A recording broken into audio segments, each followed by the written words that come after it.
FIR against 3 after man offers namaz in temple।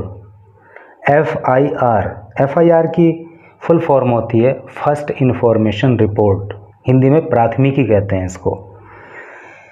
FIR against का मतलब खिलाफ या विरुद्ध, 3 लोगों के, आफ्टर बाद, मैन एक आदमी, ऑफर्स नमाज पढ़ लेता है, इन टेम्पल मंदिर के अंदर। कहने का मतलब यह है कि जब एक आदमी मंदिर के अंदर नमाज पढ़ लेता है तो उसके बाद 3 लोगों के ऊपर FIR करा दी जाती है। क्या मामला है, न्यूज़ को डिटेल में पढ़ोगे तो सारा पता आपको लग जाएगा और इंग्लिश भी सीखने को मिलेगी। Matter came to light, matter ये मामला, केम आया, कम की सेकंड फॉर्म केम होती है और सेकंड फॉर्म हमेशा पास्ट इंडेफिनिट टेंस में आती है। तो मैटर केम ये मामला आया, टू लाइट प्रकाश में, आफ्टर बाद, परपोर्टेड का मतलब होता है कथित। वीडियो ऑफ इंसिडेंट का अर्थ होता है घटना। Was circulated on social media, कहने का मतलब यह है कि मामला तब प्रकाश में आया जब इस घटना से जुड़ी हुई एक वीडियो सोशल मीडिया पे वायरल हो गई। ठीक है जी। यहाँ पे लिखा हुआ है सजेशन वॉज मेड, सजेशन दिया गया था। सजेशन का मतलब क्या होता है, सुझाव, सलाह। तो सलाह दी गई थी ऐसा करने की, मंदिर में नमाज पढ़ने की जो सलाह दी गई थी वो किसके द्वारा दी गई थी, बाय ए हिंदू, एक हिंदू के ही द्वारा, एज, क्योंकि इट वॉज रेनिंग, क्योंकि बारिश पड़ रही थी। ठीक है, तो बारिश पड़ रही थी तो भाई एक हिंदू ही व्यक्ति था, उसने कहा कि भैया ठीक है मंदिर में नमाज पढ़ लो, तो ऐसा कहा जा रहा है। अब क्या सच्चाई है, अब आगे पता लगेगी आपको।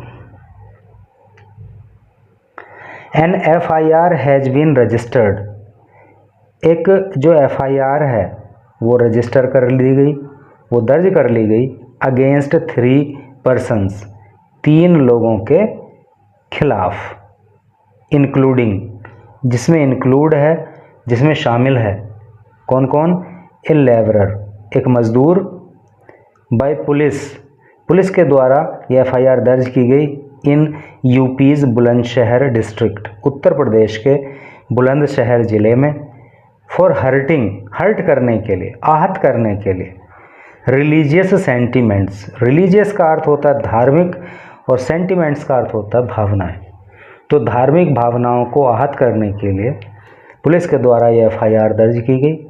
After one of them was found allegedly offering नमाज, आफ्टर बाद वन ऑफ देम, उनमें से एक, यानी कि जिन 3 लोगों के ऊपर ये FIR दर्ज हुई है, जब उनमें से एक वॉज फाउंड पाया गया, अलेजली कथित रूप से, ऑफर करते हुए नमाज को, यानी कि नमाज पढ़ते हुए, इनसाइड अंदर, ए टेम्पल प्रीमाइसेस, एक मंदिर के अहाते के, मंदिर की 4 दीवारी के, on A local resident suggestion, एक स्थानीय वहाँ के निवासी के सजेशन पे उसने ऐसा किया, मंदिर प्रीमाइसेस में नमाज पढ़ ली, as it was raining outside, क्योंकि बाहर बारिश हो रही थी। ठीक है जी। पुलिस सैड, पुलिस ने कहा, द एक्यूज्ड, कि जो आरोपी है, कौन, असार अहमद, 56 मोहम्मद, सॉरी, तो ये असार मोहम्मद नाम का व्यक्ति जिसकी उम्र 56 साल है, ये आरोपी है। ए लेबरर, जो कि एक मजदूरी का काम करता है, मजदूर है बेचारा। नज़र मोहम्मद, एक जो आरोपी है वो नज़र मोहम्मद है, उम्र जो है इसकी 40 साल है।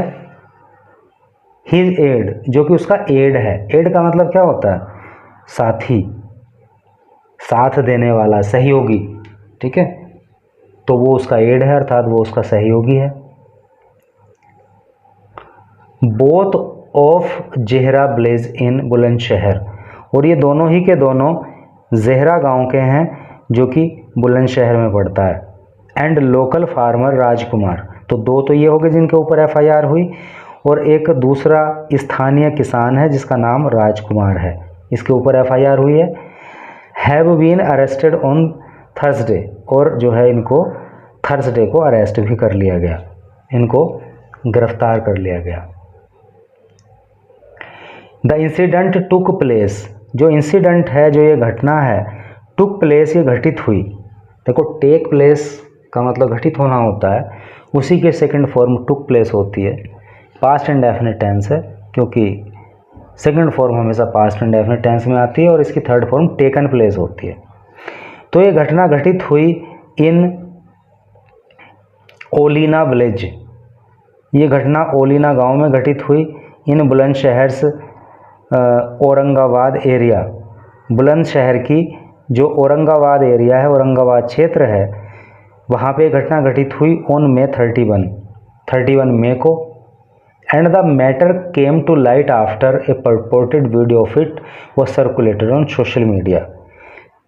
एंड और द मैटर, ये मामला केम टू लाइट, प्रकाश में आया, आफ्टर ए परपोर्टेड वीडियो, जब एक कथित वीडियो ऑफ इट, इस घटना की, सर्कुलेटेड, फैल गई ऑन सोशल मीडिया के ऊपर। ठीक है, तो घटना तो पहली है, लेकिन जब ये वीडियो सोशल मीडिया पर फैली तब कहीं जाकर के मामला प्रकाश में आया। पुलिस सेड असार was working at Raj house, police ने कहा कि ये असर या असार नाम का जो आदमी है, वॉज वर्किंग, ये काम कर रहा था, एट राज हाउस, राज के घर में, which is next to the village temple, जो कि गांव का जो टेम्पल है उसके अगले वाला घर राज का ही है।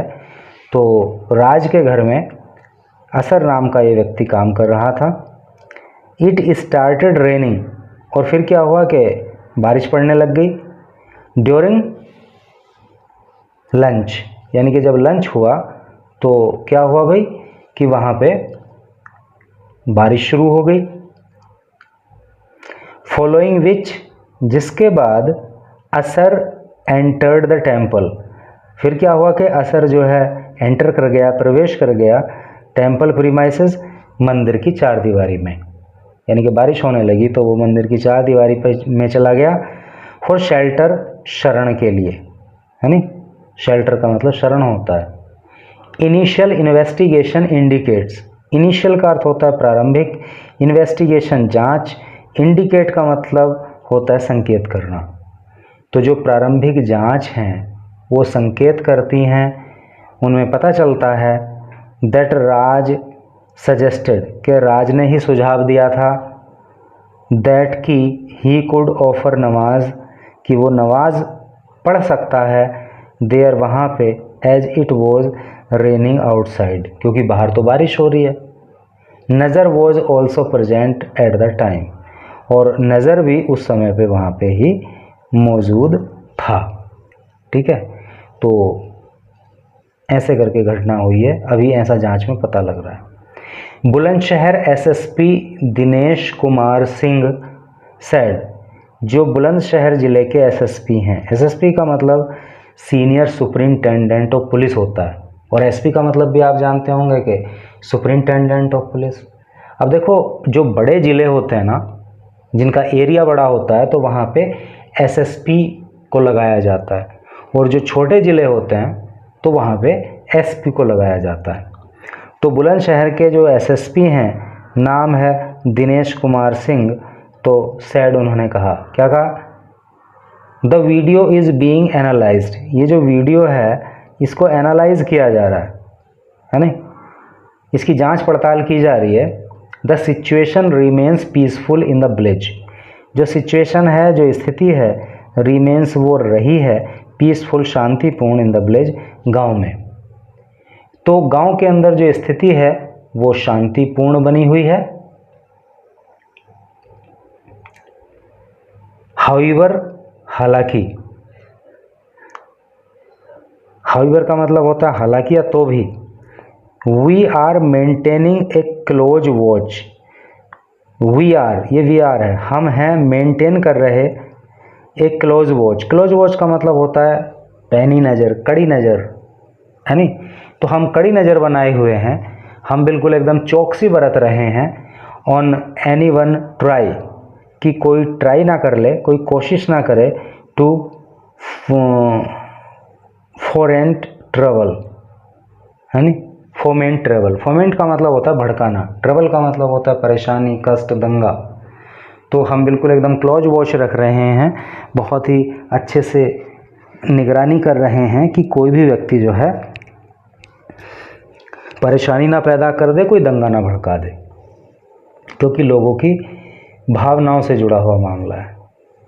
Ravindra Kumar who lives close to the temple, जो रविंद्र कुमार नाम का व्यक्ति है, हु जो लिव्स रहता है क्लोज टू द टेम्पल, मंदिर के बिल्कुल एकदम करीब में।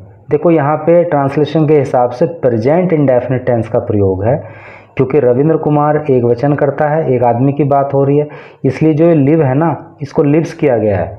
नियम होता है कि जब सब्जेक्ट एक वचन करता होता है तो वर्ब की मेन वर्ब में वर्ब की फर्स्ट फॉर्म में एस या ई एस लगा देते हैं। तो रविंद्र कुमार जो कि मंदिर के करीब में ही रहता है, सैड कहा, क्या कहा रविंद्र ने, राज इंजिस्टेड, राज ने इंजिस्ट किया, इंसिस्ट भी कह देते हैं, इंजिस्ट भी कहते हैं। इसका मतलब होता है मजबूर करना या जोर देना। तो राज ने जोर दिया था, जोर दे करके कहा था दैट द टू men, कि ये दोनों आदमी वर्किंग, जो काम कर रहे हैं, एट हिज हाउस, उसके घर पे, टेक रेस्ट, वो आराम करें, इनसाइड, अंदर, द टेम्पल, मंदिर के, एंड ऑल्सो ऑफर नमाज, और वे वहाँ पे नमाज भी ऑफ़र करें। नमाज ऑफ़र करने का मतलब आपको पता ही है, नमाज पढ़ना, है नी। तो राज नाम के व्यक्ति ने कहा था कि भाई तुम जो है मंदिर में आराम करो और वहीं पे नमाज पढ़ लेना। अब इनको पता नहीं था कि मामला ऐसे ऐसे हो जाएगा। And a few blazers go offended, and और ए फ्यू ब्लेजर्स, और इससे क्या हुआ कि कुछ जो ब्लेजर्स थे, जो गांव वाले थे, गोट ऑफेंडेड। गोट ऑफेंडेड का मतलब हो गया आहत होना, है नी। तो इस सब से जो है कुछ गांव वालों की भावनाएं आहत हुई और मामला जो है पुलिस तक चला गया, FIR दर्ज हो गई, गिरफ्तारी हो गई। तो लोगों की भावनाओं से जुड़ा हुआ मामला है, अब इस पे क्या ही कहें। आप तो जानते ही हो कि इंडिया के अंदर धर्म कर्म के नाम पे लोग कितना टाइम वेस्ट करते हैं, कितना पैसा बर्बाद करते हैं, मारपीट हो जाती है, मारकाट हो जाती है, आगजनी हो जाती है। तो इंडिया के अंदर तो ये कॉमन चीज़ें हैं, और यही कारण है कि इंडिया जो है अभी तक विकासशील ही चल रहा है, विकसित नहीं हो पाया। और विकसित यूँ तो प्रेजेंट सरकार बोल रही है कि 2047 में विकसित भारत बनाना है, लेकिन वो बनेगा या नहीं बनेगा या कब बनेगा ये तो आने वाला समय ही बताएगा। लेकिन जब तक लोगों की मानसिकता तार्किक नहीं हो जाएगी तब तक जो है ये कार्य संभव नहीं है। आप देख लो जितने भी दुनिया के विकसित देश हैं, सब में जो है ठीक है, धर्म को मानो, ईश्वर, अल्लाह, भगवान, जो भी जिस धर्म को फॉलो करता है उसको करो, लेकिन इसको विकास के कार्यों में आड़े मत लाओ। आपस में लड़ने के लिए इसका इस्तेमाल मत करो, भाईचारे को बढ़ाने में इसका इस्तेमाल करो, और अपनी सोच को तार्किक बनाओ, तब जो है कहीं मामला आगे बढ़ेगा। और एक फिलोसोफर हुए, महान दार्शनिक, उन्होंने कहा था कि धर्म का नशा अफीम के नशे से भी ज़्यादा खतरनाक होता है। अफीम का नशा तो फिर भी उतर जाता है, लेकिन धर्म का नशा जिसके सिर पे चढ़ जाए तो वो जल्दी से नहीं उतरता। ना वो मारने से डरता है, ना वो मरने से डरता है। और ये स्थिति जो है किसी भी देश के लिए, किसी भी राष्ट्र के लिए अच्छी नहीं होती। तो आपने लास्ट तक इस वीडियो को, इस न्यूज़ को पढ़ा, मुझे भी सुन लिया, उसके लिए थैंक यू सो मच।